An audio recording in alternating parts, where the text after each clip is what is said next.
primeiro lugar, a representação da ADUF, o Thiago Romeu, está, de certa forma, sediando o encontro.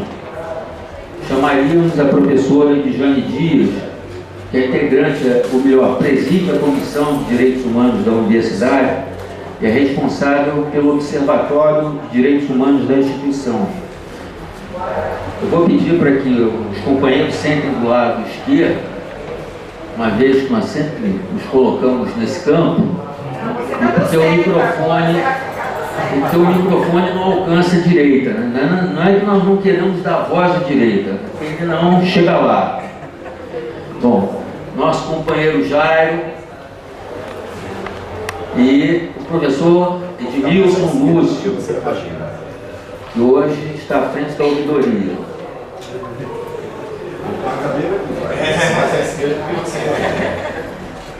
Bom, então a dinâmica desse encontro, ela será realizada da seguinte maneira. Inicialmente, o professor Thiago Romeu, ele fará a apresentação em nome da ADUF. Eu apresentarei um panorama da luta pela anistia em escala nacional e aqui em Campina Grande, e posteriormente o Jairo, Edmilson e Edjane farão uma abordagem que seja consoante com as atividades que são desenvolvidas por eles no seu respectivo campo. Tá? Então, com a palavra, o professor Thiago Romeu. Bom dia a todas, bom dia a todos. Eu, em primeiro lugar, queria dizer que é um privilégio para mim, pessoalmente, estar aqui representando a ADUF como parte da diretoria, da atual gestão. Essa atividade é uma atividade que converge com as comemorações dos 40 anos da ADUF-CG também, que completamos, né, 40 anos, comemoramos no ano passado, mas ainda estamos, né, no rebote desta comemoração, e esses 40 anos acabam convergindo também com os 40 anos da anistia ampla, geral e restrita, como era o mote da ocasião, né? E para nós, como eu disse, para mim, como eu disse, é um privilégio, e para a ADUF também um momento muito especial, porque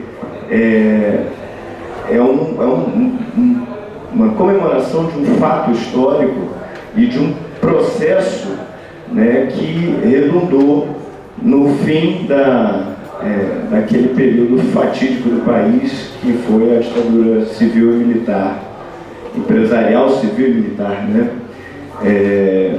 Então, eu penso que a ADUF cumpre mais uma vez o seu papel como representante não só dos professores, mas como uma instituição que é marco nesta cidade e converge, né, congrega-se com outras instituições que também lutam por causas semelhantes, que não é somente, não seria pouco se fosse somente a luta pelos trabalhadores docentes do ensino superior. Não seria pouco, mas não é só essa a função da ADUF. A ADUF-CG luta também por liberdades democráticas, por igualdade, luta pelos direitos humanos, luta por um país mais justo, pelo fim, né, evidentemente, dessa situação desigual. E o atual cenário em que nós nos encontramos, o cenário político no Brasil em especial, em particular, mas no mundo todo, é um cenário que faz com que todos esses que lutam por essas bandeiras reafirmem essa luta e tomem partido. Acho que mais do que nunca nós temos que tomar posição, nos colocarmos de modo bastante claro de que lado nós estamos, né? E eu acho que a ADUF cumpre esse papel. Eu falo aqui representando essa entidade, e a entidade essa da qual tenho muito orgulho de ser membro. Tá? Então eu queria parabenizar o Wagner por ter organizado essa comemoração e também essa reflexão, esse momento de reflexão. E desejar que esse momento seja um momento muito produtivo para todos nós. Muito obrigado, Wagner, e que nós tenhamos um bom evento.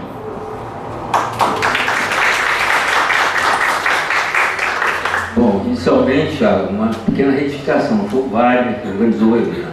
Isso aqui foi uma iniciativa conjunta de entidades, dando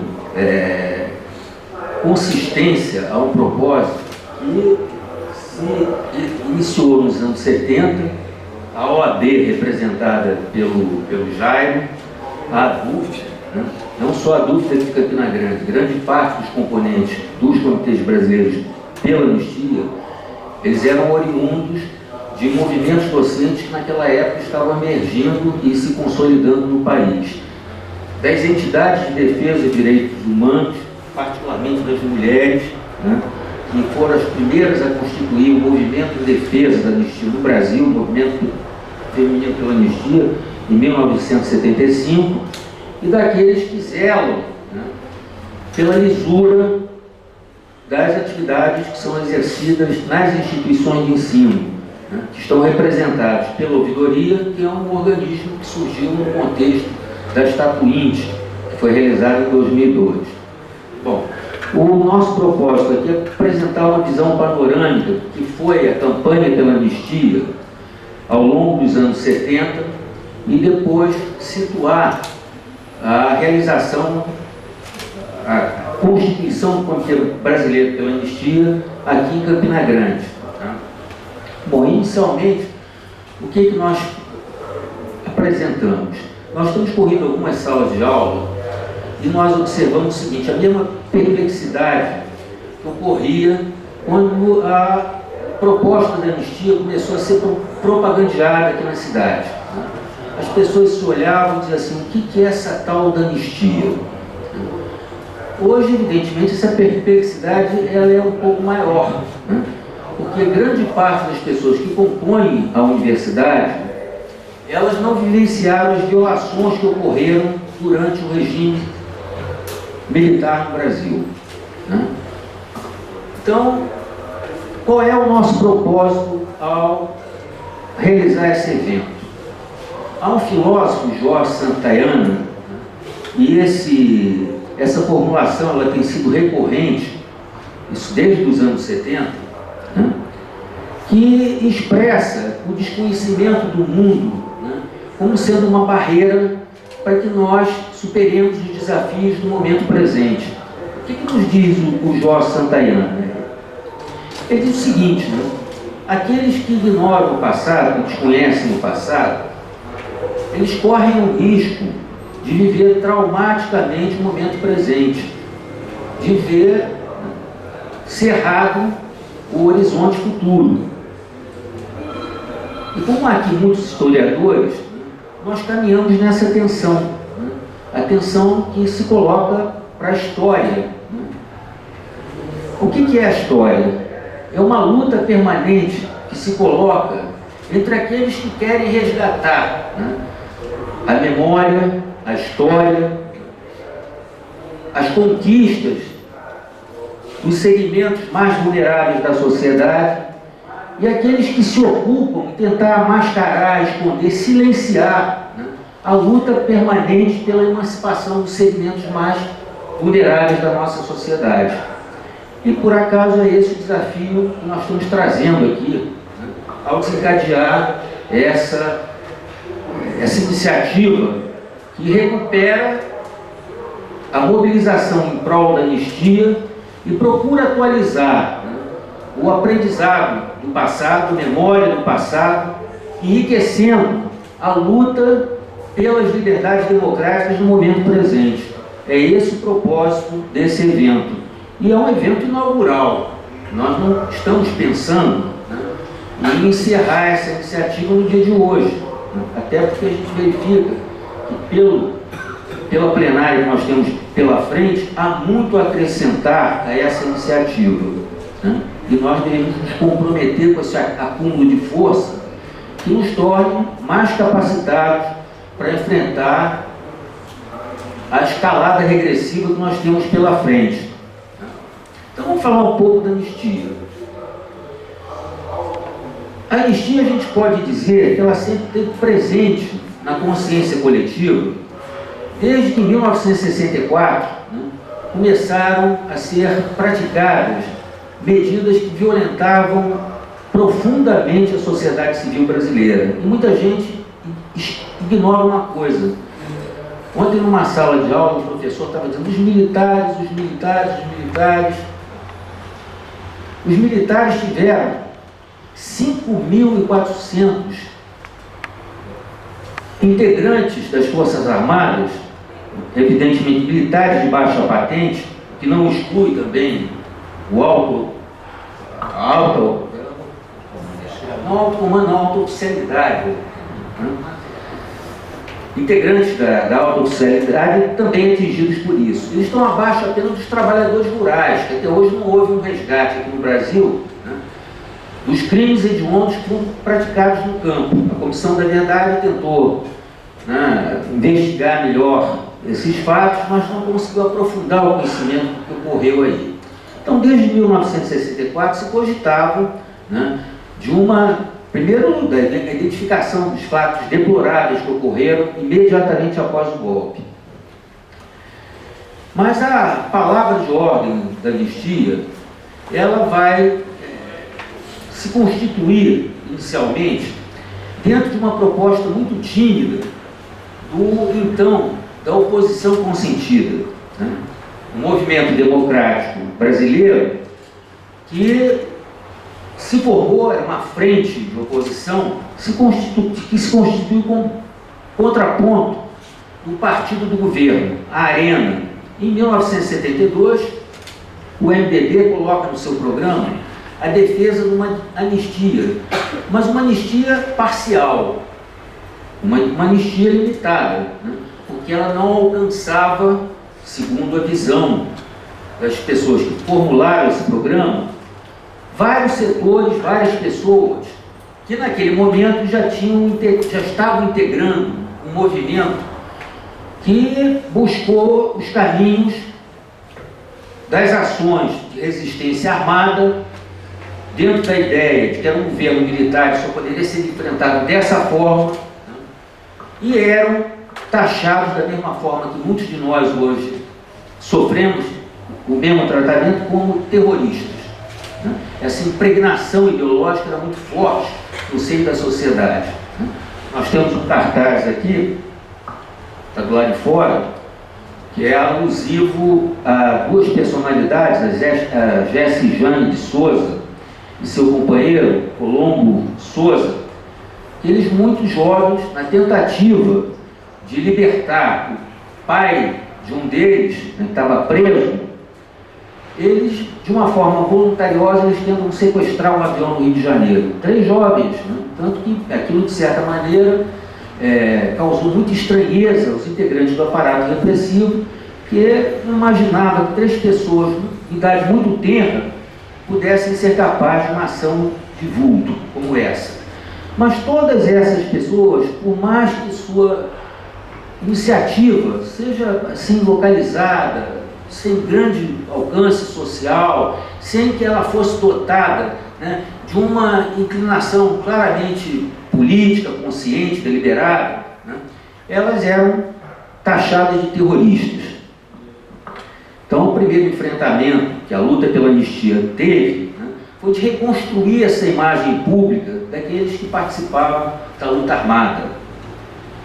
Em 1975, por iniciativa de uma mulher, Dona Terezinha Zerbini, que era casada com um general, se constitui o primeiro núcleo da anistia, movimento feminino pela anistia, no estado de São Paulo. Esse núcleo feminino, via de regra, ela é integrado por pessoas que, por alguma razão, tinham ligação, ou ligação afetiva, ou ligação familiar, com pessoas que estavam sendo perseguidas, com pessoas que estavam sendo presas, com pessoas que naquele momento já tinham desaparecido, e que outras que a gente não conhecia sequer o paradeiro, que estavam mergulhadas na clandestinidade. Hoje, casualmente, eu estava lendo um depoimento da Terezinha Zerbini, que à época ela é interpelada por um militar, né, e ela responde para ele: olha, até os gorilas têm mães. E as mães foram as primeiras, evidentemente, a se jogar, né, nessa árdua tarefa de buscar, né, conhecimento sobre o paradeiro de seus filhos. Então, as mulheres, como hoje, né, estão enfrentando um duro desafio de afirmar sua identidade social, naquele momento foram as primeiras, né, a colocar de peito aberto a defesa da anistia ampla, geral e restrita.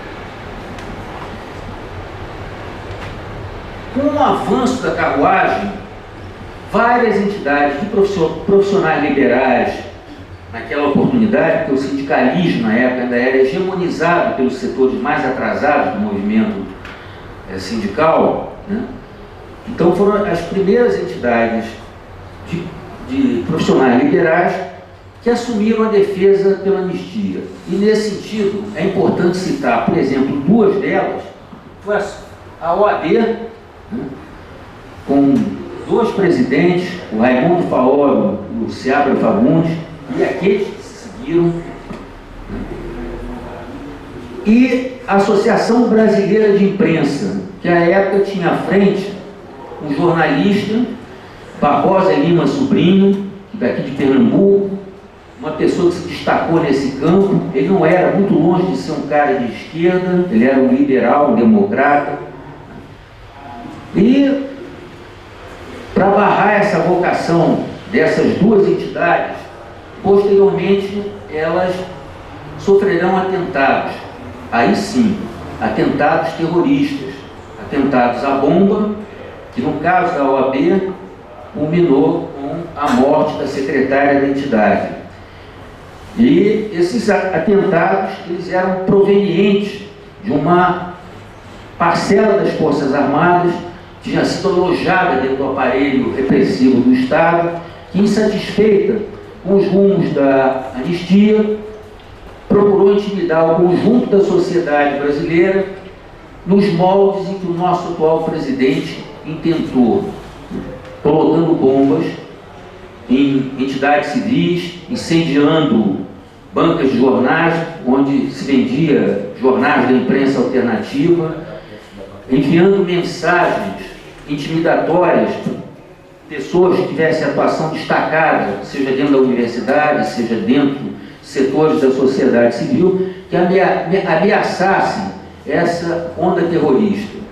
Quando eu falei do Bolsonaro, convém lembrar que ele foi submetido, né, a um processo, inicialmente foi julgado e condenado, foi identificado como culpado, né, numa tentativa de explodir bombas na estação, salvo engano meu, de água do Bandu, do Rio de Janeiro, né.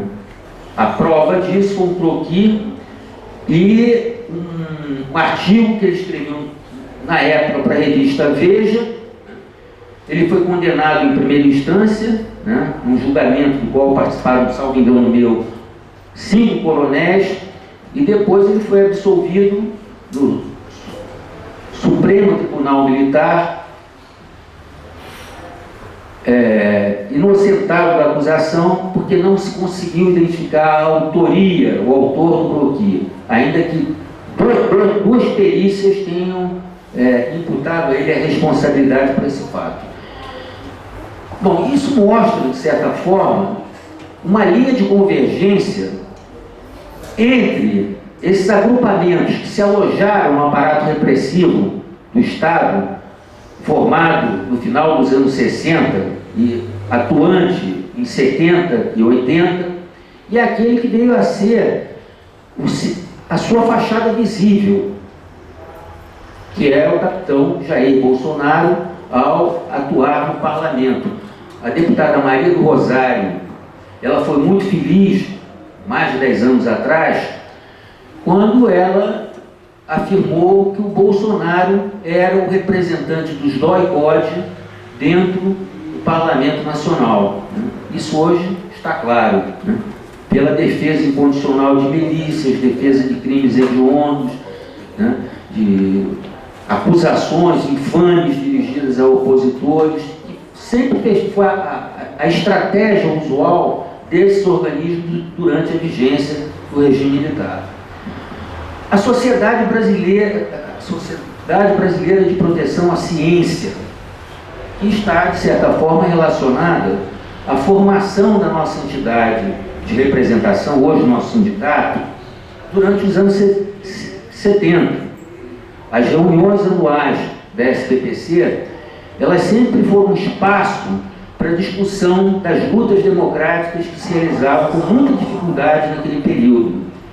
E a SBPC foi a convergência das forças que militavam dentro da universidade, dentro de instituições científicas, que muitas delas sofreram brutal repressão, não só a universidade, por exemplo, o Instituto Oswaldo Cruz, que praticamente teve afastado todo o seu corpo de pesquisadores, o Instituto de Física, né? Já no início dos anos, nos meados dos anos 60. Então, a Sociedade Brasileira de Proteção à Ciência, a SBPC, ela foi o escoador, ela foi o canal, né, por meio do qual essas lutas, né, elas emergiram, cresceram e se consolidaram, né. No final dos anos 70, a confluência de algumas dessas entidades, as quais a OAB, a BI e a SBPC, né, elas criaram uma trincheira, né, que deu voz e ânimo a muitos opositores no Brasil. E é nesse contexto que emergem as associações docentes e os comitês brasileiros pela anistia. O primeiro comitê brasileiro pela anistia, ele surge no Rio de Janeiro, né? Surge em fevereiro, salvo engano, logo em seguida, no mês de março, surge o Comitê Brasileiro pela Anistia em São Paulo, tanto um quanto o outro presidido por advogados. Em São Paulo, o Greenhalgh, que era defensor de presos políticos, e no Rio de Janeiro, a Eni Moreira, que também era defensora de presos políticos. E só para que vocês tenham ideia do caudal que ocorreu a partir de então, no final do ano de eu me enganei, eu estou me reportando ao ano de 1978. No final do ano de 1978, havia mais de 70 comitês brasileiros pela anistia espalhados em todas as capitais do Brasil e em muitas cidades do interior. Uma das quais aqui em Campina Grande. Um dos quais aqui em Campina Grande.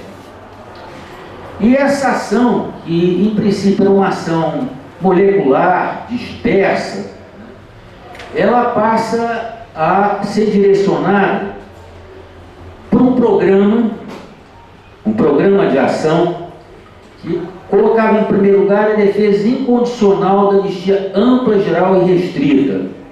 Nós afirmávamos de viva voz que nós não aceitaríamos, em hipótese alguma, que opositores ao regime militar fossem discriminados pela sua opção política, pela forma de luta que encontraram na resistência ao regime militar. Com isso, nós colocávamos no mesmo patamar todos aqueles que, de diferentes maneiras, se opuseram ao descalabro da ditadura. Bem, então, nesse crescendo, esse programa, ele se constitui, se amplia. A anistia, ela não visava apenas, né, a identificação de opositores, a reparação de seus direitos, mas ela também tinha como objetivo tirar da clandestinidade aquelas forças que foram proscritas pelo regime, principalmente as várias correntes, né, que tinham uma clara vocação política. Eu estou me referindo aos partidos comunistas. Havia pelo menos uns 5 ou 6 à época. E a anistia que estava sendo proposta pelo MDB, e era articulada pelo que foi eleito diretamente, o governador de Minas Gerais, Tancredo Neves, ela discriminava, né? Havia um acordo tácito, né, entre o Tancredo Neves, que era de certa forma o porta-voz das forças democráticas e mais conservadoras que estavam se desgarrando do governo, né, no sentido de que essa anistia ela teria essa conformação, né? Ela, de certa forma, libertaria, na época havia 42 presos políticos, ela libertaria uma parcela daqueles que estavam presos, aqueles que não participaram de ações armadas, aqueles que não tinham, nas suas ações, cometido nenhuma sequela, né, contra aqueles que os reprimiram, né, criando uma qualificação para essas ações, seriam os chamados crimes de sangue. E, em contrapartida, os integrantes do aparelho repressivo seriam esquecidos. Tão esquecidos que no projeto de anistia não há nenhuma explicitação de quem são os praticantes do que eles chamam de crime conexo. Não se discrimina ali que os praticantes dos crimes conexos, via de regra, eram aqueles que estavam instalados dentro do aparato repressivo do Estado. Pois bem, os movimentos pela anistia cresceram muito. Em 1979, às vésperas da votação do projeto que foi articulado pelo senador Petrônio Portela, avalizado pelo governo Figueiredo, 14 de agosto de 1978, no curso de uma greve de fome dos presos de Itamaracá, da Barreto Campelo, aqui em Pernambuco, está me faltando a memória o nome do presídio lá de São Paulo, e no Ceará, onde havia ainda presos políticos, eles desencadearam uma greve de fome, que foi um elemento dramático, né, que chamou a atenção não só de segmentos da sociedade civil, mas inclusive de parlamentares conservadores, a exemplo do senador Djalma Marinho, de outro senador que era da Arena, o Teotônio Vilela, né, que já tinha se integrado à campanha pela anistia, inclusive de um escritor que era um baluarte do regime militar, que é o Nelson Rodrigues, né, cujo filho estava preso naquela oportunidade. No Rio de Janeiro há uma mobilização de 20 mil pessoas, que leva às ruas o clamor pela anistia ampla, geral e restrita, e no dia 18 há a votação do projeto de anistia parcial e ele é aprovado. Ele é aprovado. O que acontece é o seguinte: os torturadores, né, são perdoados, vários presos políticos são libertados, mas todos aqueles que participaram de ações armadas que resultaram, né, em sequelas, eles continuaram presos. Eles foram libertados posteriormente através de recursos interpostos junto ao Supremo Tribunal Federal. Então foi uma anistia que ela beneficiou praticantes de crime, agentes do Estado, e continuou penalizando opositores do regime militar. Mas a luta pela anistia não parou aí, né? Os comitês brasileiros pela anistia e as demais entidades, elas continuaram nessa luta dentro do entendimento de que o aparelho repressivo do Estado ele não foi desmantelado, ele continuou atuante de uma forma velada, né? De uma forma sigilosa, né? Em várias unidades militares, né? Eles ainda continuavam ativos, né? Muitas das vezes, né, acobertados pelo comando daquelas unidades, outras não. Houve dois fatos que foram significativos, né, nessas mobilizações sociais, que precederam, inclusive, a votação da anistia. Foi em 1976 a morte do jornalista Vladimir Herzog. Vocês devem ter tomado conhecimento. Hoje está claro o que ocorreu ali. Ele foi chamado para depor. Ele era diretor de uma emissora de televisão em São Paulo, né? era uma pessoa que tinha uma vida normal, e a gente do DOPS, não, do salvo engano meu, foi do segundo exército.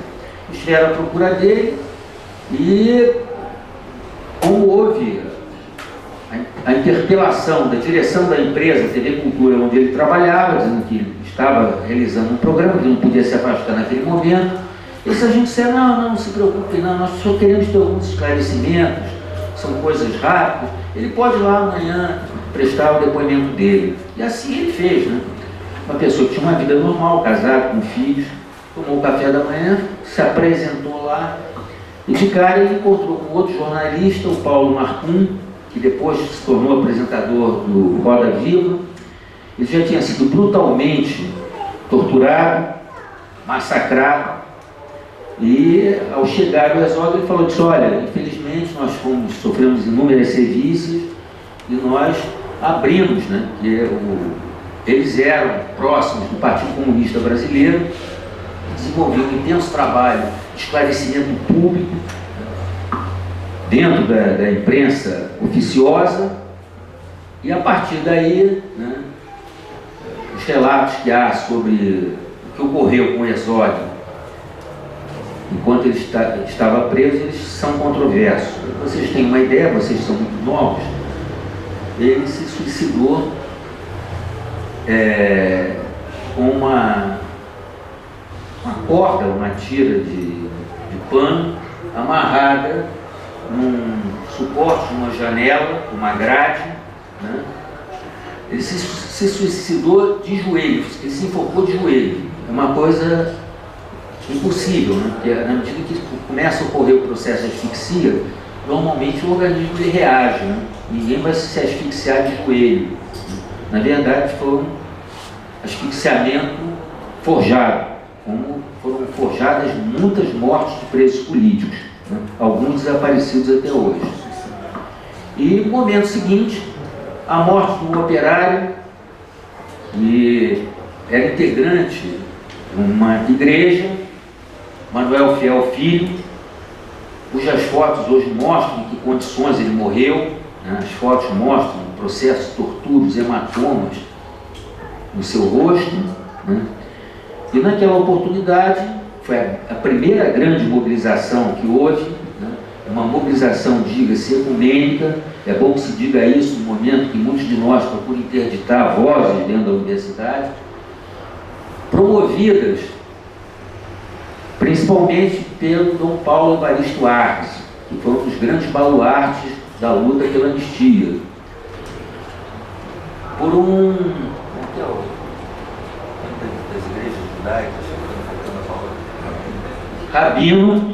rabino, por vários pastores evangélicos, e o espaço de realização desse evento foi a Igreja da Sé, na Praça da Sé. Evidentemente o aparato repressivo se mobilizou, mas ele viu que não tinha conta mais, né, de sufocar aquele movimento. Aquele foi talvez um dos momentos inaugurais da ascensão do movimento de massa que se seguiu. E houve um fato também que foi extremamente significativo, que foi a exoneração do comandante do segundo exército, Edinardo Alves, se não me engano, pelo general Geisel, né? Porque o Geisel, ele até admitia as torturas, mas ele tinha que ter consciência do que se passava nos seus quartéis. Vocês recentemente devem ter tomado conhecimento do vazamento do documento do Departamento de Estado norte-americano, segundo o qual o Geisel, ele autorizou o assassinato de vários presos políticos aqui no Brasil, né? Mas então, o que já ocorria? O regime militar, ele entrava em colapso, né, com essas dissidências que ocorriam no interior do próprio governo, os setores, como chamava, tigrado, aqueles que de certa forma estavam instalados no aparelho de repressão, mas nem só ali, né? E o governo procurava implementar um processo de abertura, como eles chamavam, lenta, gradual e segura. Lenta, gradual e segura. Pois bem, feito esse panorama, vamos falar a formação do Comitê Brasileiro pela Anistia. O Comitê Brasileiro pela Anistia aqui em Campina Grande, ele se formou poucos dias após a criação da DUF. E ele foi formado não somente por professores, mas principalmente por professores, né? E por professores também com diferentes inclinações. Não eram só professores que tinham uma filiação política, que eram organizados em correntes proscritas, mas também por professores conservadores, professores que estavam longe de ter uma militância política, mas que eram professores profundamente identificados com essa causa. Alguns porque tiveram familiares atingidos por medidas repressivas. Aqui houve duas figuras deletérias, uma delas o Major Câmara, de triste memória, e outro um coronel, que foi secretário de Segurança, Luiz Branco, né? Luiz Bronzeado. Não é esse, não, é outro. Porque minha memória, depois me dá uns lados. Daqui a pouco eu lembro o nome dele. Para que vocês tenham uma ideia, pessoas que cometiam delitos menores, que eram desafetos políticos, que evidentemente entravam em confronto com a sua metodologia, né? Ele não hesitava em submeter a serviços. No caso do irmão de um colega nosso aqui, por alguma razão, que eu não me recordo qual seja, ele foi preso e submetido a uma tortura que ela foi colocada em cima de 2 latas, depois com os pés sangrando, em cima de óleo quente, óleo de bateria já usado, quente, né? Bom, então essa metodologia ela não foi adotada apenas aqui no Nordeste, foi adotada em todo o Brasil, né? E ela é fruto de um aprendizado daqueles que se integraram nesse aparato repressivo, que foi desenvolvido durante a Guerra Civil na Argélia, né? Pelo exército francês, levado ao Vietnã, onde se travava uma luta pela libertação nacional, e depois pelos que integraram o aparelho repressivo. Pois bem, não foi nesse contexto que o Comitê Brasileiro pela Anistia se constituiu, né? Tendo um contingente de pessoas oriundas daqui da universidade, setores ligados à igreja, de pessoas que exerciam uma militância muito tímida ainda no movimento estudantil, de pessoas que buscavam um canal de participação em entidades ligadas à defesa de direitos humanos, né? Contou com a colaboração de muitos jornalistas conservadores, e em pouco espaço e tempo, a luta pela anistia aqui em Campina Grande, ela pelo menos ganhou visibilidade, né? Ganhou visibilidade pelas denúncias que estavam sendo feitas aqui, que encorajavam a população, né? Eu me recordo quando saiu uma denúncia do Major Câmara, que foi efetivada a partir de um preso político de Itamaracá, Zé Calistrato, né? Ele foi torturado pelo Major Câmara, ele foi preso aqui em Campina Grande. Havia uma banca de jornal, que nós afluímos, chegavam 70, 40 exemplares da Folha de São Paulo, que eram muito disputados, e um vereador daqui de Campina Grande, quando ele, foi num domingo isso, né? Quando ele leu aquela notícia no Diário da Borborema, na primeira página do Diário da Borborema, ele disse assim: olha, esses caras não ficam em Campina Grande mais uma semana. Mas, paradoxalmente, o que ocorreu foi o seguinte: a luta pela anistia ela começou a congregar pessoas que se sentiam intimidadas, coagidas, né? De repente elas viram ali, né, um canal de representação de seus anseios que tinham se cristalizados no tempo. E como aqui havia uma atividade cultural muito intensa, né, a gente se valia dessas atividades, muitas das vezes assim, surgindo do nada e levantando ou uma faixa, ou pedindo espaço para fazer um pronunciamento. E diversamente do que a gente pensava inicialmente, né, que houvesse reações contrárias a essas manifestações, havia exatamente o contrário. Havia manifestações de simpatia, aderência. As atividades que foram realizadas aqui no Teatro Municipal, né, elas causavam surpresa. Muitos companheiros que estavam fora daqui, desenvolveram as mesmas atividades, pela quantidade de gente que afluía ali. O Teatro Municipal, praticamente, ele ficava lotado. E com isso, aos poucos, um grupo muito reduzido de pessoas conseguiu atrair a atenção, a simpatia e o apoio, né, de segmentos da sociedade civil local. E é bom que se diga, muitos desses segmentos, segmentos conservadores. Essa luta ela teve desdobramentos, né? 2 desdobramentos que foram positivos. Né? De um lado, serviu, né, para dar estofo a entidades emergentes, né?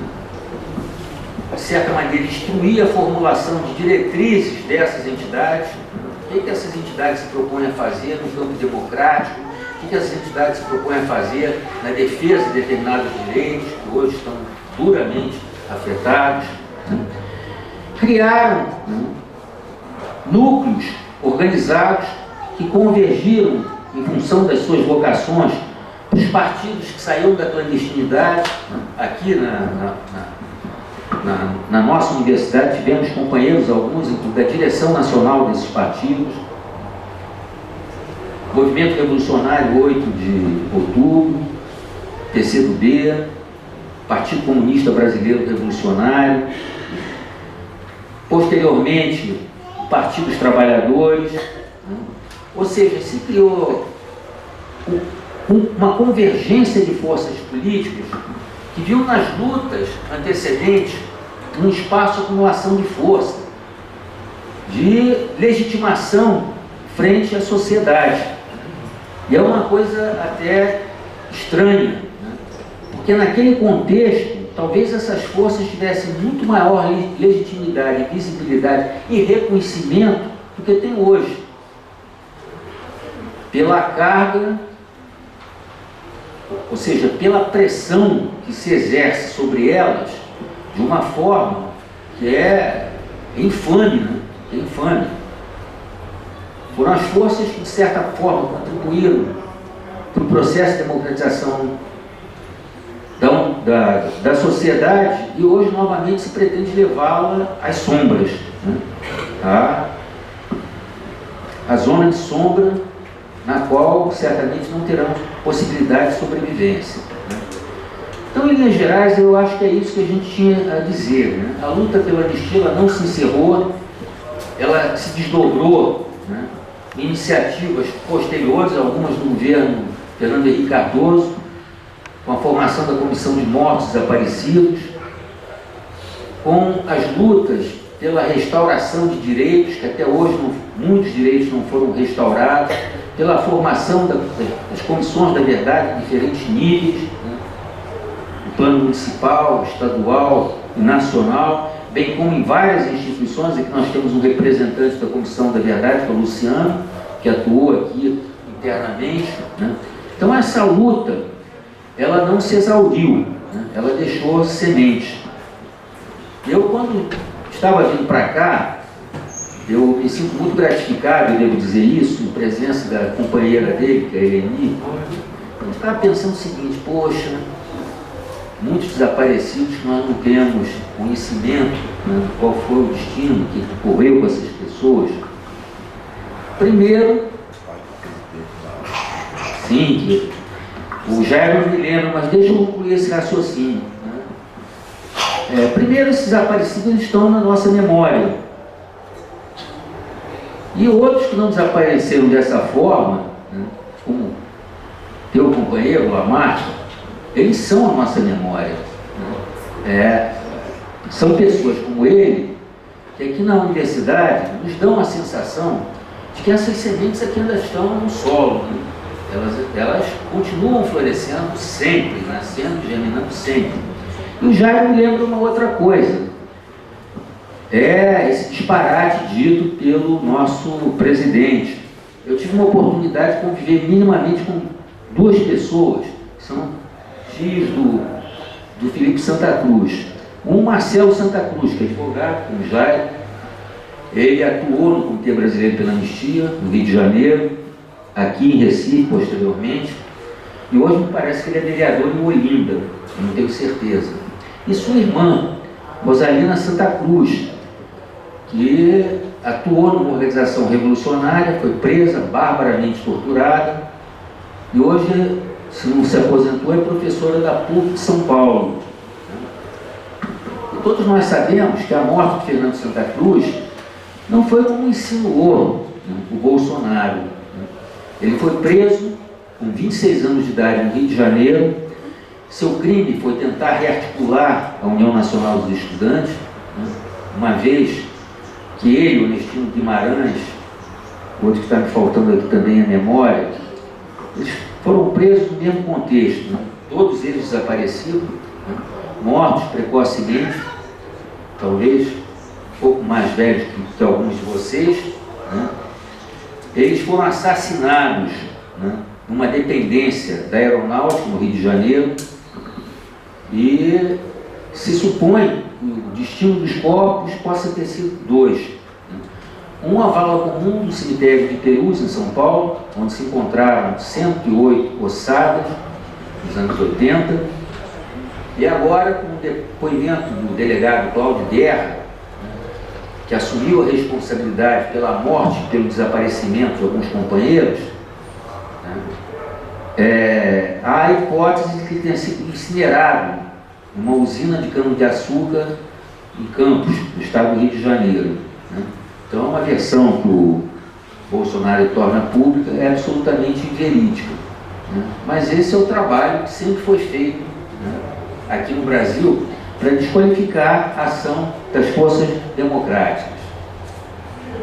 E é bom que se diga também, né, aqueles que, com o avanço das lutas sociais, eram inicialmente terroristas, com o passar do tempo se tornaram guerrilheiros, depois, quando a população teve visibilidade, teve conhecimento do que se passava aqui no Brasil, passaram a dar nome, né, a logradouros públicos, a dependências de unidades, a escolas, a ruas, a vias públicas, como no caso aqui da UFCG, na qual, por iniciativa também do Luciano, nós fizemos um reparo histórico.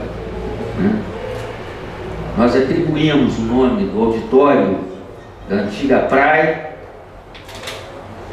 que homenageava o interventor na nossa universidade, o capitão Hilário Martins, que também tinha formação no campo da saúde, com o nome de um estudante que se presume que tenha sido assassinado em Capolé do Rocha, na Paraíba, João Roberto de Souza, né, que é de uma geração. Nós escolhemos o depoimento, infelizmente não vai ser apresentado hoje, mas vai ser apresentado futuramente, de um companheiro dele que foi colega nosso aqui, militante do movimento sindical, dos funcionários, criador da FUF, que foi o Simão de Almeida. O Simão militou com o João Roberto. Então, em linhas gerais, é isso que a gente tinha a dizer, a gente se estendeu muito, né? Nós vamos passar a palavra, inicialmente ao Jairo, um companheiro que hoje preside a seccional, a regional da OAB, também tem um longo histórico de lutas aqui em Campina Grande, militante até hoje do Partido dos Trabalhadores, né, defensor de causas democráticas, uma pessoa que é muito identificada com a luta em prol dos direitos humanos, né, e todos nós nos sentimos representados por ele. O nome do coronel é Luiz de Barros. Luiz de Barros, bem lembrado, Luiz de Barros. Foi secretário de Segurança.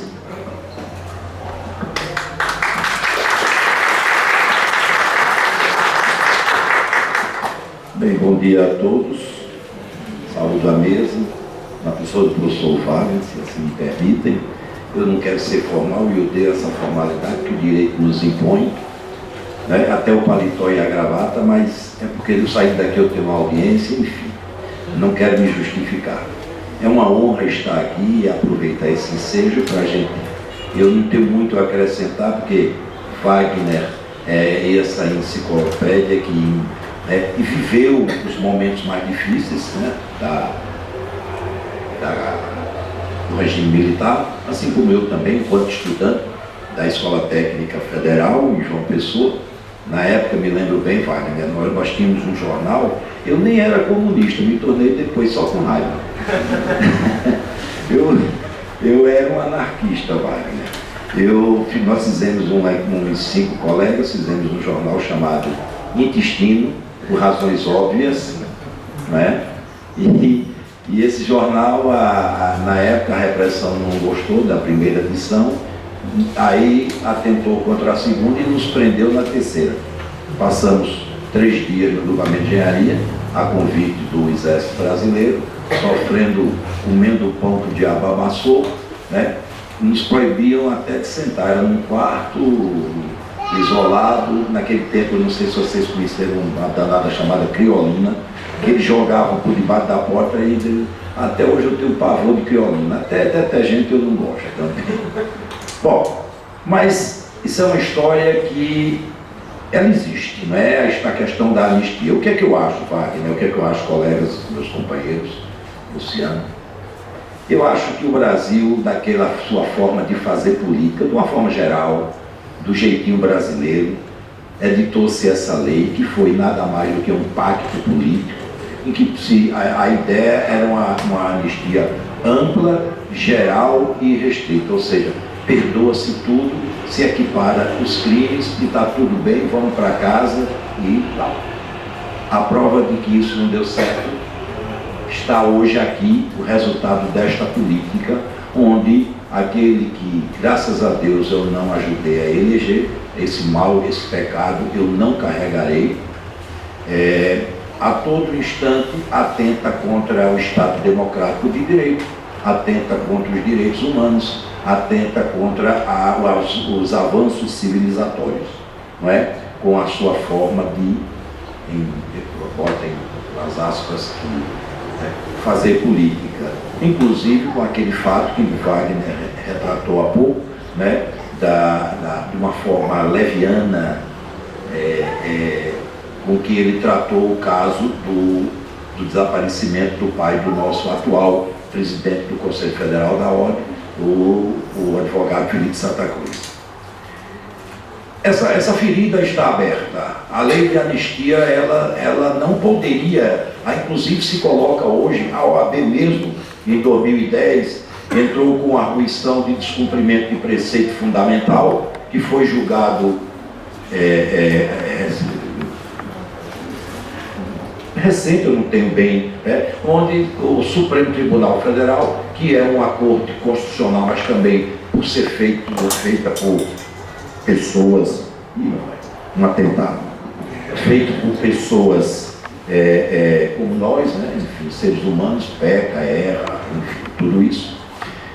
O Supremo entendeu que a lei da anistia é válida, mas mesmo assim existe um embargo de declaração da ordem para a gente tentar mudar isso. O que é que a ordem quer com essa mudança? É que os crimes praticados em nome do Estado, a começar pelo atentado à democracia, que foi o golpe militar, porque você pode não concordar com o governo. Aí você espera o tempo, faz a oposição, coloca-se socialmente dentro daquele espectro da oposição, mas você aguarda o momento de mudar da forma pelo processo democrático, que é o voto. Então, aqueles que atentaram em 64 contra o Estado democrático, né, tínhamos um presidente eleito, e naquele tempo se elegia mesmo um vice-presidente, se votava no vice-presidente, separadamente, tanto que Jânio e Jango foram de chapas diferentes. Então nós tínhamos um presidente eleito dentro de um jogo democrático e as forças do capital internacional, do capital nacional, as forças armadas juntas atentaram contra o Estado de Direito, portanto contra a Constituição, depuseram o governo e deu nisso que nós estamos vendo até hoje. A lei de anistia não podia perdoar, de uma forma geral, essa é a nossa visão, porque aqueles que cometeram os crimes contra a humanidade, os crimes de tortura, os crimes de estupro, os crimes que geraram de desaparecimento, eles não prescrevem. São crimes contra a humanidade. É esse o entendimento da ordem, nesse sentido, o que vale dizer que ainda continuaremos, e eu acho que esse momento, eu nunca me espanto com os fatos sociais, porque isso é um preço que todos nós pagamos pelo aquilo que fazemos. Né? E é bom que a história nos faça sempre rever essas posições. Então, a ordem tem esse posicionamento hoje, de que hoje e de sempre, apesar de ter tido um vício, e é bom que não se esconda, a ordem no início do golpe, ela se perfilou diante do golpe, e agora, recentemente, a ordem também atentou contra o Estado de Direito ao assinar um manifesto e ao se posicionar numa votação do Conselho Federal a favor do impeachment da presidenta Dilma. Eu, particularmente, na hora que o Conselho votou, eu fiz uma nota pública me posicionando contra os golpistas. A ordem, é bom que se diga, não é um partido político, tem todas as matizes ideológicas, e assim como uma entidade que tem todas as matizes ideológicas, comete absurdos. Mas também há momentos de reflexão, isso é natural, e a gente volta ao leito, né, do processo democrático, a gente volta ao leito da institucionalidade do Estado democrático de direito. E essa é a função hoje, né, de qualquer entidade. O que me preocupa, professor Wagner, é o seguinte, é que a lei de a juventude hoje, e é uma marca desse desgoverno, é separar, proibir que as pessoas pensem, se libertem pelo conhecimento, que é a única coisa que nos liberta. A ignorância é uma prisão perpétua. O que nos liberta a todo ser humano é o avanço no conhecimento, quer seja científico, técnico, conhecimento dos avanços sociais, da civilidade. Eu lamento ainda hoje ouvir de alguns colegas, advogados e advogadas, Wagner, dizer que direitos humanos é defesa de bandido. Isso me envergonha profundamente. Porque, inclusive, para me tornar advogado, assim como todos eles que se tornaram advogados, fizemos um juramento de defender o Estado democrático de direito, de defender a Constituição, de defender as leis, de defender os direitos humanos. E eu ainda escuto colegas advogados, não é, dizerem que direitos humanos é direito de proteger bandido. É lamentável. Porque o Estado, o sistema normativo do Estado, ele existe para aplicar a lei ao fato concreto. Ou seja, o Estado pune e não se vinga. A sociedade não deve se vingar, porque a vingança despreza a lei e é uma atitude bárbara, ainda feita por alguns seres humanos, não é verdade? Mas o Estado, ele aplica a lei ao caso concreto, portanto, o Estado, ele julga e condena. Obviamente que nem todo julgamento estatal, nem toda condenação, ela vamos dizer, em determinadas visões é o correto. Nós estamos vivendo um fato agora, que é muito interessante, que também tem muito a ver com essa questão da lei da anistia, porque como eu disse no início da minha fala, é uma ferida aberta. Nós temos hoje, por exemplo, uma resistência muito grande à lei que pune o abuso de autoridade, lei esta que a OAB, no manifesto, defende a sua aprovação. E por que essa dificuldade, Wagner? Ela tem a raiz também nessa questão da lei da anistia. São as autoridades que estão além da autoridade que o Estado lhe confere. Por exemplo, eu digo sempre, os juízes não gostam, mas quem sou eu para agradá-los? Eu digo sempre que juiz está acima, né? E quando você compara um juiz a Deus, ele se ofende, porque está acima de Deus. É assim que a nossa magistratura pensa. Nós ainda temos nesse país uma magistratura que tem 2 períodos de férias de 30 dias e mais um recesso de 20 no final do ano, e somando tudo dá 80 dias no ano, o que eu chamo de vagabundagem togada, e por sua vez ainda goza do trabalho árduo e cansativo de terça, quarta e quinta, de 2 às 4 da tarde. Agora, isso só acontece porque todos nós, uns mais, outros menos, dependendo do grau de cultura, de civilidade, de avanço que a gente não é, cada um temos, isso só acontece porque nós permitimos.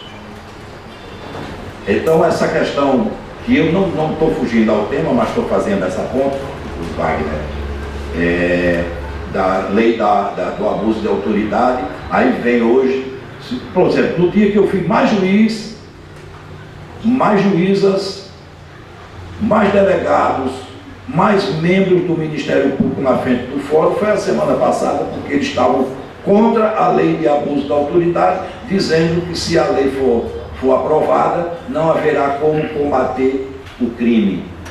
Ou seja, eles estão dizendo na nossa cara que é preciso cometer crime para combater o crime. Nós estamos no século XXI, minha gente.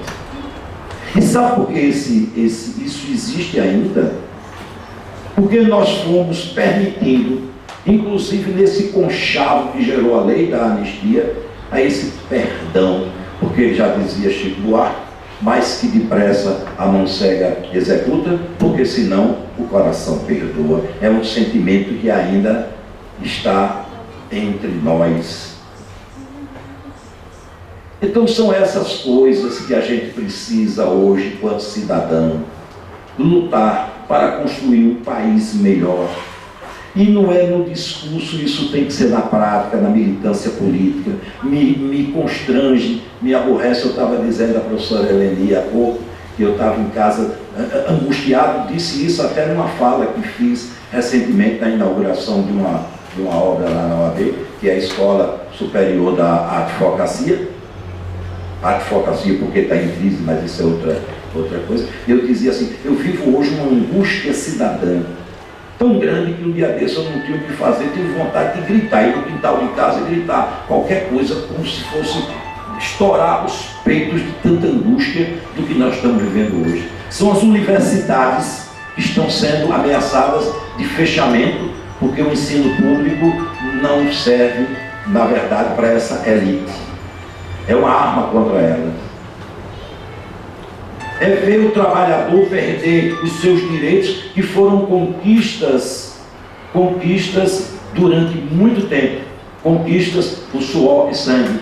Hoje, só para vocês terem uma ideia, a Justiça do Trabalho teve uma queda de demanda em torno de 58%. Por que isso? Porque o trabalhador não tem o que reclamar, porque não tem direito a ser defendido. Quem foi prejudicado? A classe trabalhadora. Assim como será prejudicada, e já não é mais nenhuma ameaça, parece-me já é um fato concreto, se a reforma da Previdência passar. Se uma outra reforma que se avizinha passar também, é a reforma tributária, que vai punir, vai taxar, vai tirar mais do que não tem para dar a quem tem. Isso são as relações e as correlações de força do Estado. Então, nessa perspectiva, eu saio daqui hoje animado, porque eu vejo o interesse dessa juventude, e não é a juventude cronológica da idade, é essa juventude de pensamentos sempre revolucionários e novos. Eu digo sempre que eu não sou um idoso, eu sou um jovem há mais tempo. E nessa perspectiva eu me coloco, porque eu rejuvenesço a todo instante, porque vivo na esperança de construir, junto com todos vocês, e num compromisso maior em face da profissão que exerço, que é tão grande, tão significativo, como um compromisso de vocês que são professores, que nos ensinam, que nos passam os conhecimentos, mas de vocês enquanto alunos que estão aprendendo o exercício fundamental da cidadania. Então eu fico muito à vontade e fico muito feliz de ter tido essa oportunidade e lançar um desafio. Ainda é possível resgatar a história daqueles que, vítimas da lei de anistia, lutaram para garantir a nós o ensino público e gratuito, o emprego, a dignidade enquanto ser humano. E é memória desses valorosos companheiros de luta e companheiras que nós temos a obrigação cidadã de lutar para construirmos um país justo, onde não haja misoginia, onde não haja preconceito racial, onde não haja perseguição sexual, onde não haja, enfim, injustiça. Obviamente vocês estão pensando que isso é o paraíso com que eu sonho. Mas é possível construir sim um paraíso quando a gente se dispõe a ser e a entender que a felicidade do outro, a nossa felicidade só existe se a gente pode compartilhar com os outros da mesma perspectiva e da mesma forma. Finalizo dizendo o seguinte: essa luta nossa, que é da advocacia, que é de todos os segmentos sociais, é em defesa de um país onde os nossos filhos, os nossos netos, os nossos tataranetos e aqueles que, como nós, construímos paulatinamente, dia a dia, o país, almejamos para o futuro. Uma juventude livre, consciente, sabendo de que a história é construída por cada um de nós. E quando nós delegamos a alguém para construir a história que nós sonhamos, queremos, não teremos os nossos sonhos concretizados, porque ninguém mais que nós sabemos sentir a alegria de sermos o que somos. Cada um, já dizia Caetano Veloso, cada um sabe a dor e a delícia de ser o que é. Então é nessa perspectiva que fica aqui o meu apelo, o meu desafio, para que juntos, independente da matriz ideológica, construamos um país livre da opressão, um país soberano, um país respeitado, um país onde o seu comandante, o nosso presidente, seja um homem que nos orgulhe e não aquele que nos causa vergonha a cada momento. Temos a oportunidade ainda de salvar tudo isso, de fazer valer uma lei de anistia, que anistie aqueles que realmente lutaram em defesa da liberdade e puna aqueles que atentaram contra o Estado de Direito, atentaram contra a Constituição, aqueles que torturaram, aqueles que estupraram e aqueles que renegaram a vida, que é o bem maior de todos nós. Obrigado, Wagner.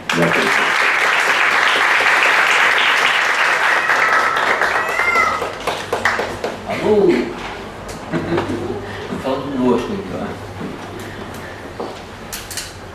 Bom, gente, nós vamos passar a palavra agora Jane? a Edjane Dias, que é a responsável por uma entidade que nós pouco conhecemos dentro da universidade, diga-se de passagem, né? Que é o Observatório de Direitos Humanos, e também atua, enquanto um projeto, me parece que é um projeto acadêmico, pesquisa, extensão, na Comissão de Direitos Humanos, né? Então é muito importante que a gente se assinore desse trabalho, veja o alcance dele, que é um trabalho fundamental para uma universidade, que exerce uma indispensável função social, e a Edjane, ela fará seu depoimento.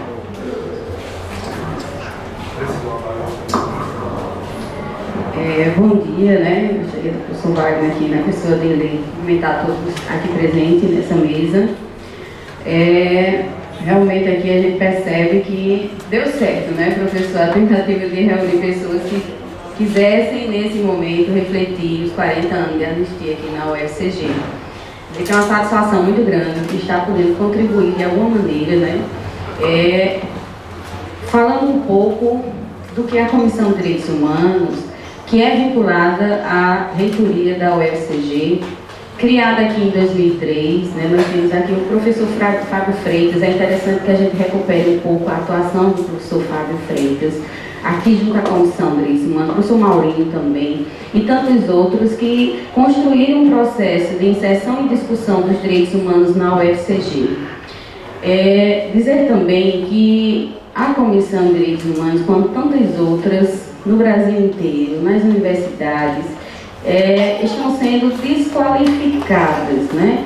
O lugar que a Comissão de Direitos Humanos hoje assume, dizer que é defensor de direitos humanos virou um palavrão, nós estamos passando por um processo de criminalização bastante,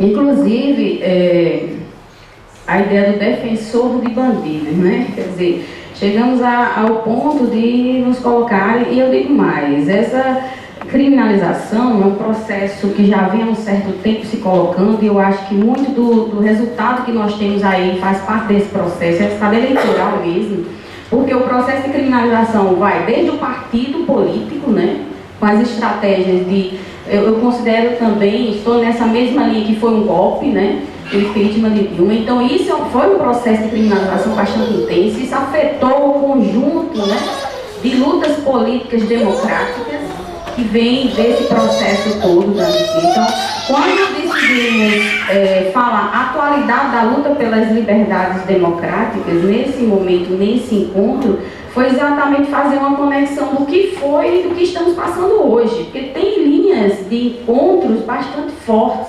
sinalizando que precisamos, quanto Universidade Federal de Campina Grande, quanto OAB, quanto a DUF-CG, quanto a ouvidoria, né, quanto militantes aqui representando todo o processo nosso, que foi bastante, né, esclarecedor, professor Wagner. A sua colocação aqui é importantíssima para situar nesse contexto e dizer que essas pessoas que tiveram suas liberdades, suas vidas ceifadas, não foram em vão. Estamos aqui para dizer, estamos presentes nesse processo. Então eu gostaria de agradecer a presença de todos, né? Uma provocação, e foi uma provocação do professor Wagner essa conversa, né? Isso aí a gente não pode deixar, né, de reconhecer e registrar, professor. É um compromisso institucional que continua na sua vida, e a gente também está fazendo parte desse momento. É um privilégio saber que podemos participar, podemos discutir, provocando a instituição a falar sobre esse tema e trazer o tema e dizer assim, poxa, a UFCG precisa também se colocar, precisa estar presente nesse processo. A universidade é fruto de um processo democrático. Quando a gente garantiu na LDB, em 1996, que a universidade, o ensino superior, ele tem como objetivo a inserção no mundo do trabalho e as práticas sociais, então a gente deve agarrar isso aí e dizer, nós vamos ocupar esse lugar. Esse lugar está sendo perseguido, gente. Nós estamos aí com corte seríssimo, nós somos contingenciamento, não vamos entrar nessa. Nós estamos em condição de manter nossos alunos pobres na universidade. Por quê? Volta-se àquele sistema, a universidade é para um outro público. Quem vai poder ficar na universidade com esse processo, né? Ainda bem que a universidade disse não ao Futurice. Mas não foi só o Futurice, foi um projeto que está se articulando para fazer com que o nosso lugar, esse lugar do pensamento, da criticidade, né, da formação e informação, seja destituído. Que a gente passe a formar pessoas para o mercado de trabalho. A universidade deve fazer isso. E a visão, não se engane, é tecnológica. As humanidades também estão passando por um processo. Para que servem as humanidades? Formar inúteis. Então veja em que pé estamos. Isso é uma discussão que a universidade precisa assumir, não só quando é provocado para assumir um programa de governo, não. A gente precisa estar constantemente, professor, provocando esse momento, provocando as instituições a pensar conjuntamente, porque foi esse processo que fez com que a gente conseguisse garantir as liberdades democráticas, que estão agora ameaçadas, extremamente ameaçadas. Então nós tivemos decretos após decretos que suprimiram o papel dos conselhos, extinguiram conselhos importantíssimos do meio ambiente, dos direitos humanos, e a gente acompanhou isso de forma muito sem reação, muito apática isso tudo. Então qual é o nosso papel nesse momento? Nós temos receio? Temos. Já fomos perseguidos, muitos ficaram para trás. Mas a gente não pode deixar de fazer com que essas vidas que foram ceifadas, perseguidas, tenham sido em vão. E tantas outras que, na sequência também, em outros momentos, em outros processos, fizeram com que, seja a luta feminina, né, seja tantas outras lutas, tantas outras pautas, né, de garantia de direitos, que nós conseguimos avançar e que agora estão, né, nesse processo de perseguição, né, destituição e retirada de investimento. Quando você pensa e coloca a educação como custo e não como investimento, você já coloca uma trava para dizer assim: vamos atuar para fazer com que a universidade seja mais eficiente. Que eficiência é essa? Qual é o nosso papel? Então entra toda uma discussão que precisa que a universidade seja provocada a pensar e lutar para que uma situação que a gente já viveu e sabe os resultados, os efeitos disso tudo, não volte a ter uma força política de definir os nossos rumos, os nossos direitos. É muito sério, isso afeta a todos nós, nos direitos mais elementares. Quer dizer, nós estamos em todas as esferas, né, sendo atacados. Seja na esfera de caráter privado, da possibilidade de você passar um certo tempo trabalhando e ter a sua aposentadoria, mesmo não contribuindo, bem como, né, as assistências que são dadas a pessoas com deficiência. Estão sendo extremamente afetados. Os vulneráveis estão realmente muito mais vulneráveis nessa política que está sendo instituída. Concorda, professor Jair? Então, veja bem, retirar de quem tem, por exemplo, filhos que têm síndrome de Down não vão poder mais herdar a pensão dos pais. Como é que fica a situação? Então, são situações, regressões assim, de direitos, de garantia de direitos, que estão o tempo todo sendo, digamos assim, articuladas, né? E joga numa cortina de fumaça uma questão polêmica para que todos nós possamos ocupar a nossa mente e deixar que as coisas vão atravessando os processos sem a gente ter a noção do que está sendo discutido na base. Então é preciso que a gente também consiga entender a forma política como atua o grupo que está no poder. É um bombardeio midiático que tenta chamar a atenção de uma questão, né, bem grosseira, que nos agride diretamente, agride a nossa dignidade, enquanto outras articulações políticas são feitas para fazer valer aquele projeto que a direita tanto luta há tanto tempo e agora está tendo esse espaço, né, de fazer com que isso aconteça e que nossas liberdades democráticas sejam tolhidas, né? Então, perseguição às universidades é um item que está acontecendo, uma ação pontual.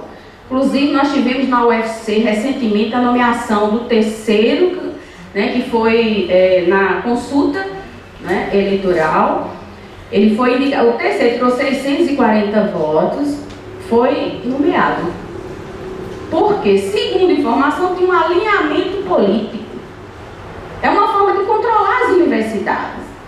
Inclusive, a Universidade de São Carlos foi a única que aderiu ao Futuras, e esse agora, que foi o nomeado, está pensando como articular a adesão ao programa. Então, veja bem que a nossa autonomia universitária está sendo bem... Na verdade, uma coisa que a gente já vem lutando, a gente não sabe exatamente como garantir essa autonomia, e agora claramente foi escancarada. Não, as universidades, como autarquias federais, então existe uma maneira. Vocês não aceitaram futuros, mas nós temos as estratégias de fazer com que o que a gente pensa que a universidade deve fazer prevaleça. Então, a perseguição às universidades, desde a nomeação do representante máximo, né, a cortes nos nossos recursos, né, aprovação de projetos, os projetos agora vão ser de bancada. E de bancada, leia-se, tem que estar alinhado ideologicamente, até essa palavra, virou um palavrão, né, enfim. O pensamento que está nesse processo. Então, é preciso que a gente se organize institucionalmente para saber como fazer com que as nossas conquistas elas possam ser preservadas e a gente avance. Avançar como no contexto desse? É uma pergunta, uma provocação que eu coloco para vocês, né? Então, a criminalização também do professor. Recentemente saiu uma determinação, extinguindo um processo que há um certo tempo vinha reconhecendo os professores do Brasil. É digamos assim, o prêmio é que é importante. Havia uma gratificação bem pequena, né? Mas veja como vários atos identificam uma política de perseguição e de criminalização. Porque o professor se sentia lisonjeado, trabalhava naquela perspectiva. Você vai lá e diz, não, a partir de hoje não sei quem, ninguém vai premiar, mas não professores do Brasil, eles precisam trabalhar mesmo e independente, não precisam... Enfim, observe, né, como nós estamos sendo colocados nessa luta midiática em que eles elaboram algo, lançam na mídia, criticando a universidade, pegando fatos, fake news muitas vezes, né? A universidade é sexo, é aquela visão bem estereotipada, né, do que é uma universidade, jogam na mídia e colocam a sociedade contra a universidade. Para ganhar o que com isso, né? Fazer com que os seus processos eles tenham a adesão da própria sociedade que entende que a universidade não está respondendo como deveria. Então há uma luta política e ideológica bastante forte que dialoga com esses atores e que a gente chegamos ao ponto, numa reunião do COGRAD, que é a reunião de pró-reitores das universidades federais, de tentar articular uma maneira de mostrar o que a universidade faz. Já pensou a gente chegar a dizer, ó, a universidade é importante, ela faz isso, ela produz isso, a pesquisa traz isso. Veja como nós, professores, gestores, estamos sendo tão bombardeados que a gente está partindo para um enfrentamento. Não, olha, quem descobriu isso, quem fez isso. Não precisava a gente fazer isso, não é o papel da universidade, gente. A universidade é uma instituição que faz parte do processo democrático, é um símbolo da democracia. Então, como fazer com que o projeto que se tem de país dê certo? Vamos combater as universidades, perseguir. Nessa época aqui da ditadura, foi isso que aconteceu, não é, professor? Muitos professores, alunos, funcionários foram perseguidos, foram presos, torturados. É isso que a gente quer novamente para o nosso país. Então, a universidade tem um papel importantíssimo nesse processo. Além de resgatar essas narrativas, levar para a nossa sala de aula, propor os nossos projetos, se articular na rede que a gente tem, usando as mídias sociais. Se é para entrar, a gente tem que entrar, a gente não pode silenciar, a gente não pode se acovardar, a gente tem que mostrar a cara mesmo, sabe? Mesmo que a gente corra os riscos e outros não correram, porque a gente vai se acovardar. Então, na medida que a gente se acovarda nesse sentido, dizer o que a gente pensa, o que a gente acha, o que a gente quer para a nossa universidade, nós vamos estar pactuando, sendo cúmplice desse processo. Então temos que nos mobilizar desde as nossas redes sociais, que é a estratégia política mais usada. A gente sabe disso, que essa eleição foi uma fraude, né? Os fake news dizem isso. Quantos processos foram encaminhados de informação falsa? Mas só foi avaliado depois. Vejam como eles trabalham toda essa estratégia, trabalharam toda essa estratégia. Então, veja bem, a supressão dos conselhos de representação também, através de um decreto, você destitui todos os conselhos. Tem atitude mais antidemocrática do que uma coisa dessa? Me diga. Ditadura nunca mais, minha gente.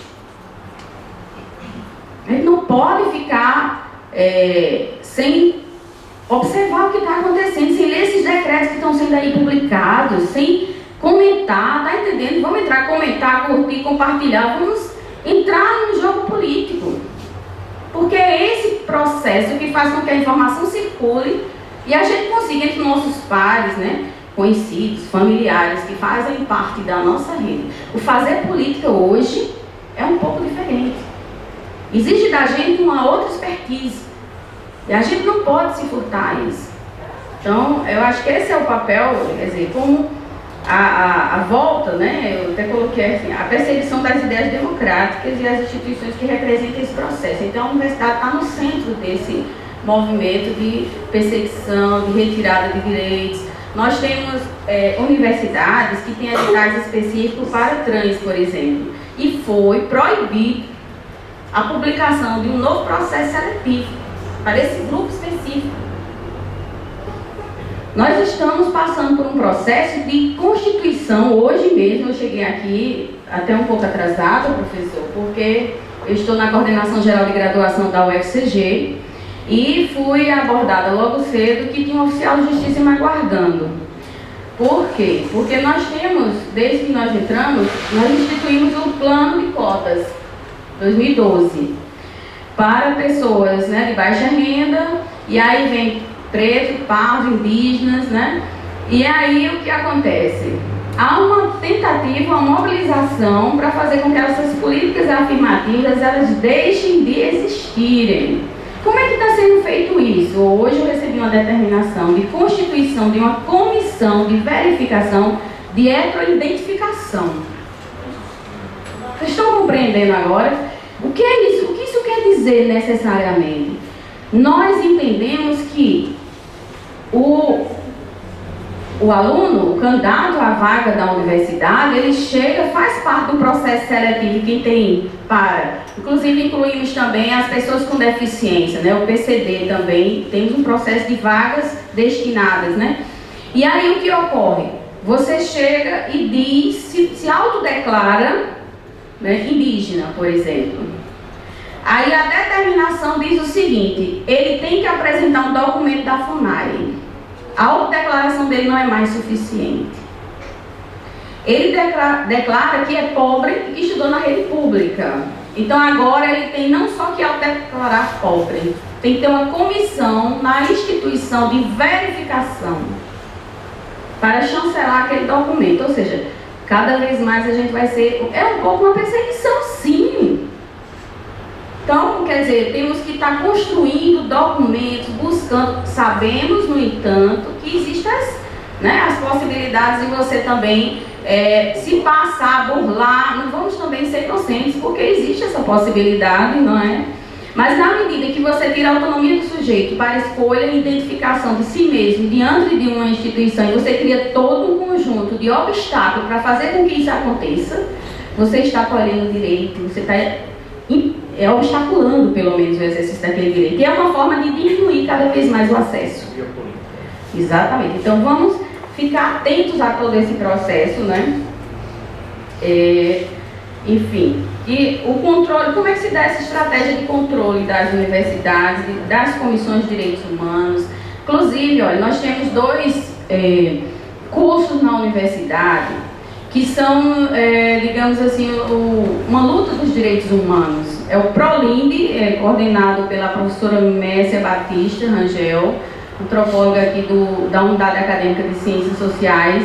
Nessa última colação de grau, nós conseguimos formar 30 indígenas potiguaras. É o primeiro, né? Sim, que a universidade diz a um processo de inclusão. Depois de 10 anos de trabalho, com muito esforço, a gente sabe que uma política afirmativa passa por todo um processo de luta, né? De não ter nem financiamento, de adesão de professores, finais de semana, aquela luta toda. Nós temos também a educação no campo, que é uma licenciatura que funciona no campus de Sumé, e que também, então esses 2 programas, há muito tempo, desde que Temer assumiu, não tem recurso. E a universidade vem segurando o funcionamento dessas licenciaturas. Então, e na última reunião, a professora Mércia esteve presente, foi dito, não temos mais recurso. não vamos ofertar mais, porque não é a nossa prioridade. Isso foi dito de forma bem, sem nenhum... Entendeu? Então, nós não podemos deixar esses cursos sem funcionamento. E aí, qual vai ser a resposta da universidade para essas pessoas que estão aí engajadas nesses cursos? Para as pessoas que estão no campo, que querem ter um ensino superior. Então, são perseguições novas, novas formas de perseguição, de restrição de direitos, que a gente precisa conhecer o nosso processo histórico de lutas democráticas e saber o lugar que a gente tem que assumir como professor, como gestor, como aluno de uma instituição pública federal, que entrou pelo sistema que deu acesso a esse processo e dizer assim, eu tenho um compromisso, eu quero que os outros também possam ter. E o que eu posso fazer no meu dia a dia para fazer com que isso aconteça? Participar é um elemento chave, compartilhar é outro elemento, estar conectada a esse processo. Vamos exercer essa cidadania realmente, né? A universidade tem que provocar isso, né? De forma mais coletiva, de forma mais pontual.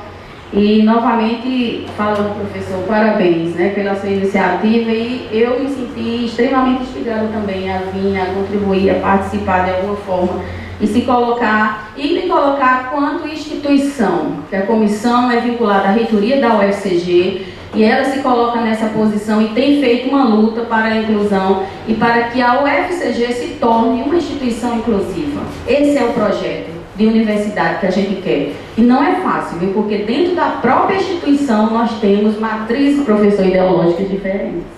Nós temos defensores de Bolsonaro aqui dentro da UFCG. A gente sabe disso.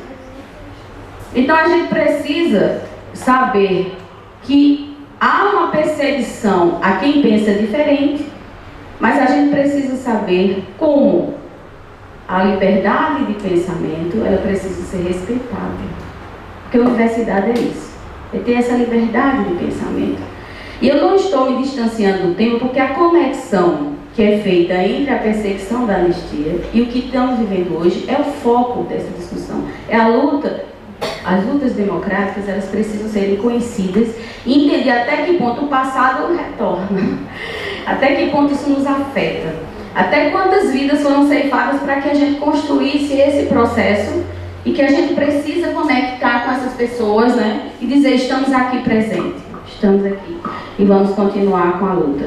Então eu me despeço de vocês, essa é a fala, né, que eu pretendia passar para vocês e me coloco à disposição para qualquer esclarecimento. Muito obrigada pela atenção.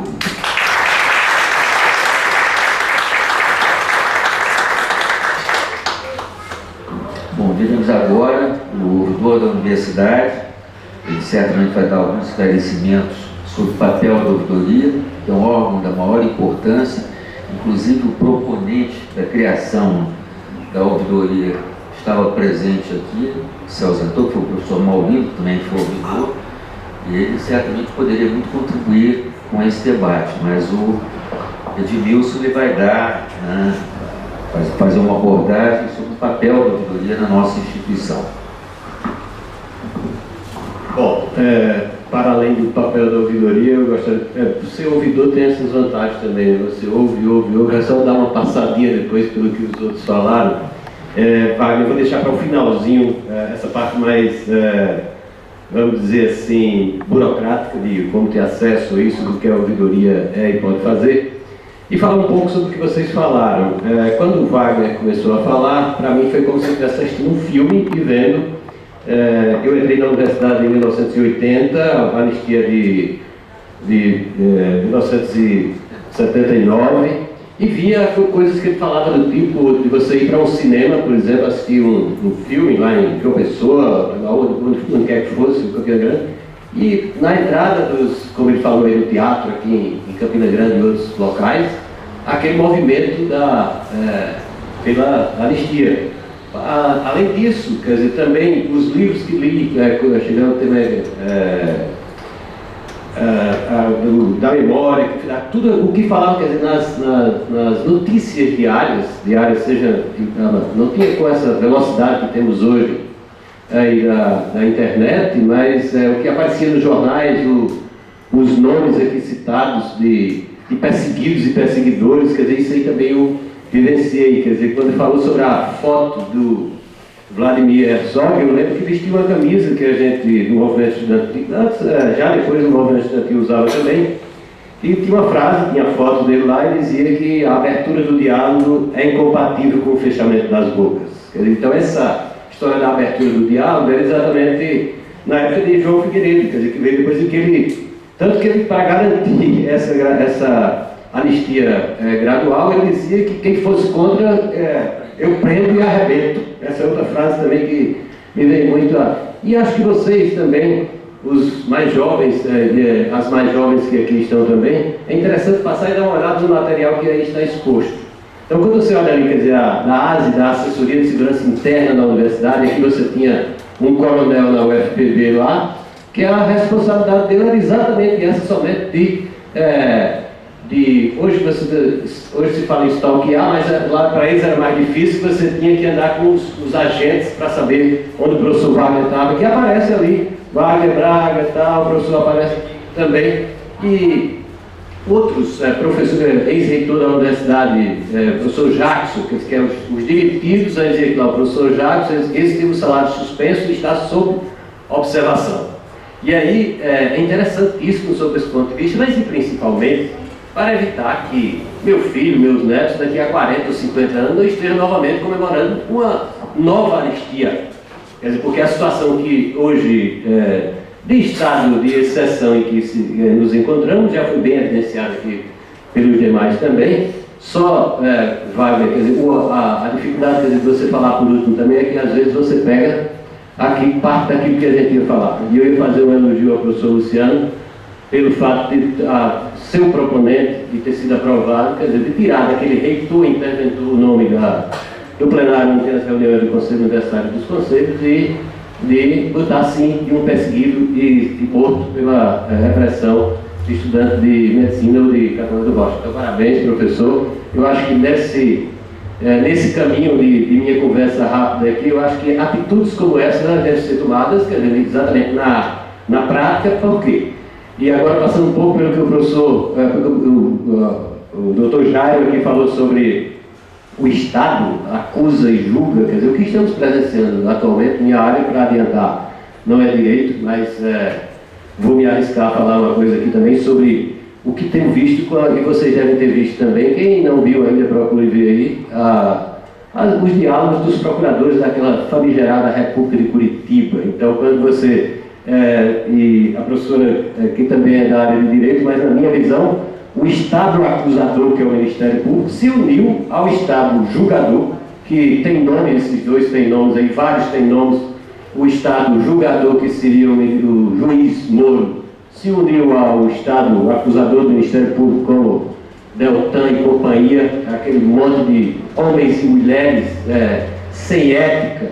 Não é somente falarem que eles descumpriram o preceito de todos nós, servidores públicos também aqui, de agir com impessoalidade, respeitar a legalidade. Isso aí dá para nós, professores, dirigentes da universidade, todos os que estão aqui, dos outros órgãos também, mas e principalmente para o Poder Judiciário, para o Ministério Público, que garantia a gente vai ter de não ser, inclusive, torturado. Os pobres são torturados, a pena de morte existe também, quer dizer, se você quiser mandar matar e tiver dinheiro, quer dizer, isso as pessoas estão fazendo também, não por perseguição política, mas por perseguição em relação a determinadas atitudes, quer dizer, da população negra, pobre, etc., tal, que muitos de vocês aí também já conhecem. Mas agora, seguindo, passando pelos dois e falando um pouco sobre o que a professora Edjane falou, na universidade, eu não tenho nenhuma dúvida de que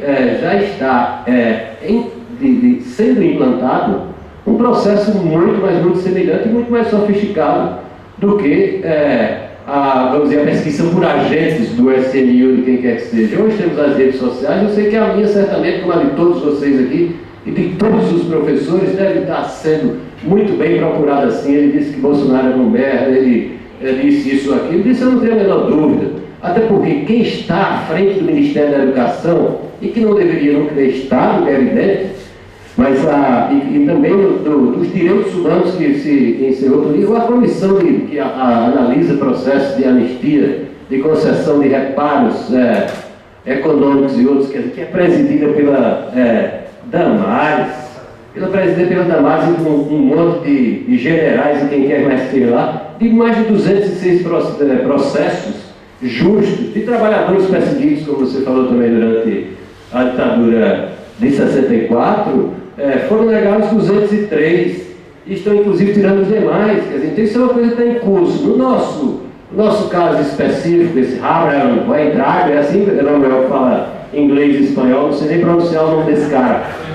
Ele é alemão, assim. Ele, evidentemente, isso está muito claro, está aí na mídia, no que deu de entrevista, isso aqui, ele participa de um movimento internacional pela consolidação do movimento de ultradireita nos países nós aqui do Sul, em todo o mundo. Isso é evidente que ele é. E de quem é ele? Ele saiu da subsecretaria, ele era o substituto daquele ex-deputado e atual ministro da Casa Civil também, que é um troço, que é esse tal de onde tem o dono de liquidificador, né? Onde está Lorenzoni, né? Esse aí, é esse mesmo. Então, o nosso ministro da Educação hoje era a segunda pessoa desse ministro que trabalhou pelo golpe, trabalhou pela eleição de Bolsonaro, junto com o Moro e com toda essa associação de judiciário, de mídia e de gente que não presta, que é exatamente o que está na composição desse governo.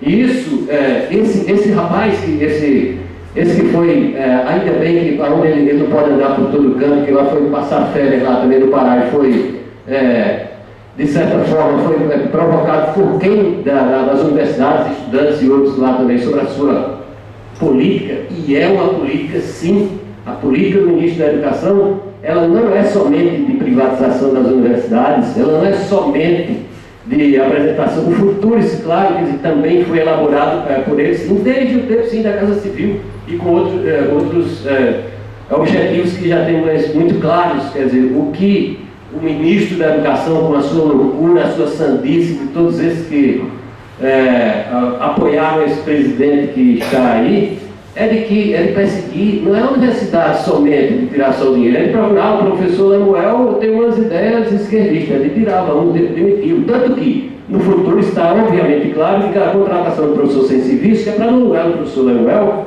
botar um professor que não vá falar sobre ideologia de gênero, que não vá falar, botar um professor que vá falar sobre a ideologia olavista, como se chama, que ele é um discípulo de Olavo de Carvalho também, que eu nem tinha ouvido falar nesse homem ainda, mas que se autoproclama psicólogo, autodeclara, né, como tem muito na moda essa frase, essa história de se autodeclarar, e que sim, vamos dizer, um mentor ideológico de todo esse desastre que a gente está enfrentando.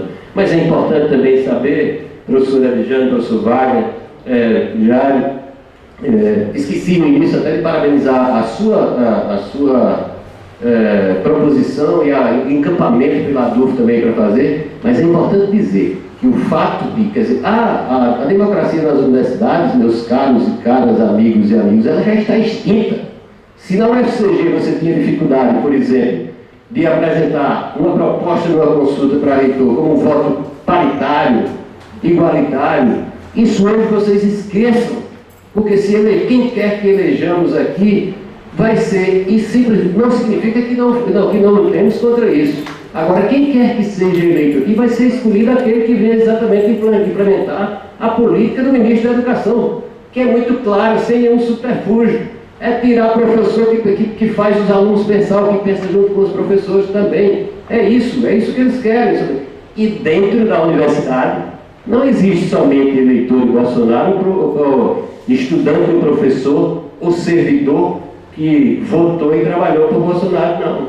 Existem sim professores, servidores que se dispõem sim a assumir a intervenção. Eu não tenho nenhuma dúvida de que no quadro de professores da UFCG, como da UFPB e de outras universidades, sim, terá sempre alguém disposto a vir aqui com a ajuda da força militar ou coisa ali para assumir a reitoria. Disso eu não tenho a menor dúvida. Então esse é o que, na minha visão, se apresenta como presente e que eu assumi a ouvidoria em outubro do ano passado. A ouvidoria, sim, foi por proposição de Maurino, que é bom saber disso, que é ali na Estatuíne, mas ainda um pouco antes, você que foi da UFPB, a Melânia e outros aqui também que foram contemporâneos da Universidade Mãe da UFCG, o professor Rubens Pinto Lira, quer dizer, que sempre começou, quer dizer, e a ouvidoria se confunde, sim, também com a defesa dos direitos humanos, com a defesa do direito do cidadão. Ela se baseia, hoje nós temos até mais facilidade também pela informatização, que você tem o sistema SI, que ouve qualquer um de vocês pode acessar e o encaminhamento é de imediato, é diário. Estamos ligados ao sistema de ouvidorias federal, quer dizer, é uma evolução. É uma evolução também em relação a outras ouvidorias, quer dizer, o modo como o ouvidor assume na UFCG e na UFPB também, que é por eleição, o que dá a independência da administração, que é fiscalizada, o ouvidor também assume o papel, isso é claramente o pessoal de fiscalizar a administração da universidade também, e nós nos dispomos e nos colocamos não só para o encaminhamento das questões rotineiras também, mas e sim na defesa da universidade também. Até sabendo também por quê.